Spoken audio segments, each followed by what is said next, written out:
আপনি কি মনে করেন যে আল্লাহর একটা কমান্ড আপনি কার্পেটের নিচে ঢুকাই দিয়ে বিদেশ গেলেন আর আপনার কিছু হবে না, আপনার জীবনটা নিরবচ্ছিন্ন চলবে? হইতে পারে, হইতেই পারে না এটা। আল্লাহ বলতেছেন সরাসরি জাহান্নামে নিক্ষেপ করা হবে আপনি যদি ওইখানে মারা যান। আপনি সেটাতে পাত্তা নিয়ে যে বলতেছেন আগে একটু কামাইয়া লই তারপরে দেখবো না। আমাদের এক দিনী ভাইয়ের ছেলে, উনি ওইখান থেকে হিজরত করে চলে আসছেন বাংলাদেশ, বাচ্চারা যাতে আমেরিকায় বড় না হয়। সেই ছেলে ওনারে না জানায় আমেরিকান এম্বাসিতে গিয়া আমেরিকান পাসপোর্ট করে আমেরিকা চলে গেছে। প্লেনে উঠা বাবার একটা ফোন করছে যে আব্বা আমি চললাম। বুঝছেন তো? আমরা মনে করি আল্লাহর কথা মানে আচ্ছা ঠিক আছে শুনবো আর কি, মানে চিন্তা করব পরে। এই যে বিদেশ যাওয়া নিয়ে বলতে বলতে আমরা মুখে ফেনা তুলে ফেললাম। যারা যাচ্ছেন একদম বেস্ট অফ দ্য বেস্ট দিন পালন করা মানুষ যাচ্ছেন।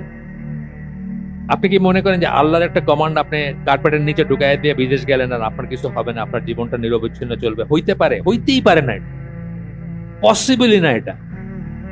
তাহলে আপনার আল্লাহ বিশ্বাসী নাই। যদি আপনি মনে করেন যে আপনি একটা পা মারায় যাবেন আল্লাহর একটা কমান্ড বা অর্ডার বা আল্লাহর একটা এবং আপনার কিছুই হবে না উইদাউট মেকিং তওবা বা তওবার রাস্তা খোলা থাকবে, অফকোর্স এটা আছে। অবুঝ ভাবে আমরা না জানতে কিছু করতে পারি, হইতেই পারে না এটা। আল্লাহ বলতেছেন সরাসরি জাহান্নামে নিক্ষেপ করা হবে আপনি যদি ওইখানে মারা যান। আপনি সেটাতে পাত্তা নিয়ে যে বলতেছেন আগে একটু কামাইয়া লই তারপরে দেখবো না। ভালো ভালো ছেলেরা, বুয়েটের আমার একটা পরিচিত ছেলে গেছে, কল্পনা করতে পারি না যে সে কোনদিন যাবে। তার ওয়াইফ পারলে ডেলি কান্দে যে বাচ্চা হয়েছে ওইখানে, ওইটা তো আমেরিকান বাচ্চা, এবং আমেরিকান বাচ্চা হইলে যদি কোনোভাবে সে জানে তো সে তার রাস্তা বাইর করে নিতে পারবে। আমাদের এক দিনী ভাইয়ের ছেলে, উনি ওইখান থেকে হিজরত করে চলে আসছেন বাংলাদেশ, বাচ্চারা যাতে আমেরিকায় বড় না হয়। সেই ছেলে ওনারে না জানায় তার ওই যে একটা একটা চিট দেয় আর কি, যে হসপিটালে জন্ম নেয় ওইখানকার একটা চিট দেয়, ওইটা দিয়া আমেরিকান এম্বাসিতে গিয়া আমেরিকান পাসপোর্ট করে আমেরিকা চলে গেছে। প্লেনে উঠা বাবার একটা ফোন করছে যে আব্বা আমি চললাম। বুঝছেন তো? জন্ম দেওয়াটা কত বড় পাপ ওইখানে। জন্ম দিচ্ছেন শুধু ওই পাপ। উনি কিন্তু খুব ভালো আমলের মানুষ, উনি চলে আসছেন, বাচ্চারা একটু বড় হইতে উনি সবাইকে নিয়ে চলে আসছেন। ওনার আমেরিকান পাসপোর্ট উনি বাক্সবন্দি করে রেখে দিচ্ছেন, কিন্তু ওনার ছেলে এই বড় হয়েছে পরে যখন জানছে, অনেকে বুদ্ধি দিছে তুমি এনে পড়ে আসছো কেন, এদিকে এটা জায়গা হইলো থাকার, তোমার সারা দুনিয়া তোমার জন্য ওপেন।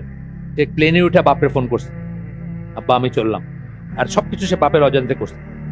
অথচ ছেলেটাকে আমি চিনি, ভাজা মাছ কারে করে সেটাই জানে না, উল্টানোর কথা তো পরে থাক। এতই ভদ্র, কোনোদিন চোখ তুলে তাকায় না সামনে আসে। এটা হচ্ছে আপনার অর্জন। আপনি মনে করলেন কিছু হবে না। ওই ভাই খুব ভালো আমলের মানুষ, খুব ভালো বোঝে, মারা গেছেন, আল্লাহ জান্নাত নসিব করুন, অত্যন্ত ক্লোজ, আমার নিজের আপন ভাইয়ের মতো। কিন্তু একটা ভুল করছিলেন সেই কবে, ওই দেশে জন্ম দিছিলেন বাচ্চাটা, ওইটা কবে আইসা তার বেলায় বাউন্স ব্যাক করলো আর কি জিনিস। তা মনে করেন না যে এমনি এমনি তবা করেন, ঠিক আছে, তবার রাস্তা তো খোলা আছে, কিন্তু মনে করেন না যে আপনি ওভারস্টেপিং করবেন আর আপনার কিছু হবে না। এই জন্য বলতেছেন আল্লাহর ওয়াদা সত্য, এটা আমরা অনেক সময় মনে রাখি না। আল্লাহর প্রতিটি ওয়াদা সত্য, জান্নাতের জন্য সত্য, জাহান্নামের জন্য সত্য।